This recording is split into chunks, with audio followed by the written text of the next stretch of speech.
Pemirsa, Anda kembali di Metro Siang. Presiden Joko Widodo menyampaikan keterangan pemerintah atas rancangan undang-undang tentang anggaran pendapatan dan belanja negara tahun anggaran 2025 beserta nota keuangan. Di depan rapat paripurna DPR, peran APBN dikatakan harus dapat dimanfaatkan untuk melanjutkan transformasi ekonomi. Presiden pun memiliki sejumlah target yang harus dilanjutkan oleh pemerintahan baru yang akan dipimpin oleh Prabowo Subianto dan Gibran Rakabuming Raka. Lalu bagaimana alokasi RAPBN di tahun ke depan?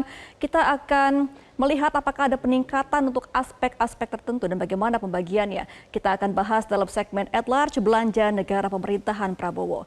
Kita akan lihat pemirsa bagaimana dan berapa total belanja negara yang sudah didasari dengan asumsi dasar inflasi sebesar 2,5% dan pertumbuhan ekonomi sebesar 5,2%.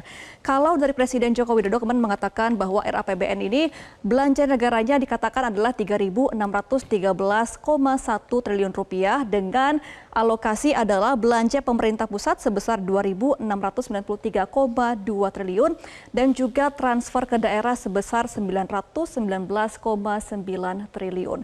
Nah, data seluruh RAPBN yang sudah disebut ini adalah rancangan pendapatan negara yang diharapkan didapatkan dari sejumlah hal. Yang pertama ini diharapkan adalah belanja negara dirancang sebesar 2.996,9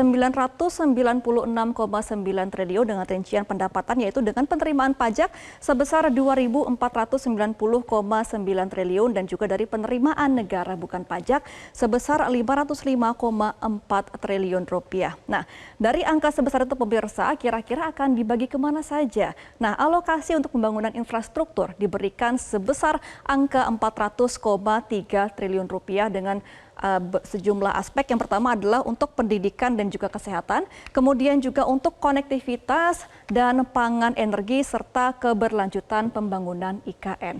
Nah, keberlanjutan IKN ini masuk ke dalam salah satu data yang akan dialokasikan untuk ditambahkan dalam anggaran di RAPBN. Data dari Wakil Ketua TKN Prabowo Gibran, Sylvester Matutina pada dialog kami pagi tadi bahwa mengatakan anggaran untuk IKN dari 400,3 triliun ini akan disisihkan sebesar 143 triliun rupiah. Angka ini jelas meningkat dari anggaran tahun lalu yang hanya sebesar, kita akan melihat bagaimana pagu dari IKN di tahun 2024. Nah, pembangunan IKN dalam APBN tahun 2024 ini hanya sebesar 42,5 triliun. Padahal angka ini juga sudah mengalami peningkatan 1,9 triliun dari data APBN kita di bulan Juli 2024 yang sebesar 40,6 triliun. Alasannya mengapa? Kalau menurut dari Direktur Jenderal Anggaran Kemenkyu Isa Rahmatarwata pada tanggal 13 Agustus kemarin mengatakan bahwa peningkatan anggaran IKN ini diharuskan karena harus adanya peningkatan kualitas infrastruktur khususnya bangunan dan jalan tol untuk mendukung keberlanjutan dan juga pembangunan dari IKN sendiri. Nah, pemirsa, kenaikan anggaran lebih dari 100% karena banyaknya peningkatan kualitas untuk pembangunan infrastruktur di IKN. Dan selain itu juga keberlanjutan IKN, program baru yang akan dilaksanakan oleh Presiden baru nantinya adalah makanan bergizi gratis.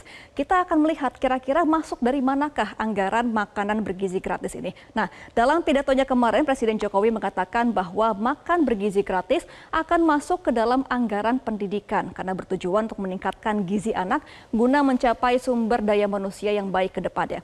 Kira-kira berapa anggaran pendidikannya kita akan melihat di tahun 2025 di RAPBN. Anggaran pendidikan mengalami peningkatan mencapai 722,6 triliun rupiah. Kalau kita lihat di tahun 2024 sebelumnya ini adalah 665 triliun rupiah dan di tahun 2023 ini adalah 608,3 triliun rupiah sehingga kenaikannya ini mencapai lebih dari angka 100 triliun rupiah. Nah, anggaran pendidikan ini pemirsa akan dialokasikan juga ke beberapa aspek di hal-hal pendidikan. Kita akan merinci juga apa saja. Nah, kira-kira adalah peningkatan gizi anak sekolah, kemudian juga untuk renovasi sekolah, pengembangan sekolah unggulan, perluasan program beasiswa untuk S2 khususnya, kemudian pemajuan kebudayaan, penguatan perguruan tinggi kelas dunia, dan juga pengembangan riset. Namun dalam pidatonya kemarin, Presiden Jokowi tidak menjelaskan ataupun merinci kira-kira berapa anggaran pendidikan akan diberikan untuk program makan siang gratis.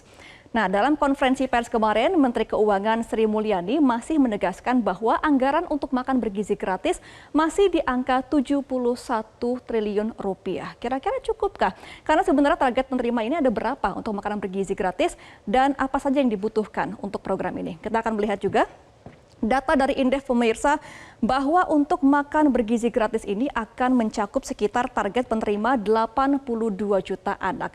Nah, rinciannya adalah 44 juta anak usia sekolah, 4 juta santri, 30 juta balita, dan 4 juta untuk ibu hamil. Sedangkan untuk total kebutuhan makanan per tahunnya pemirsa adalah 12,7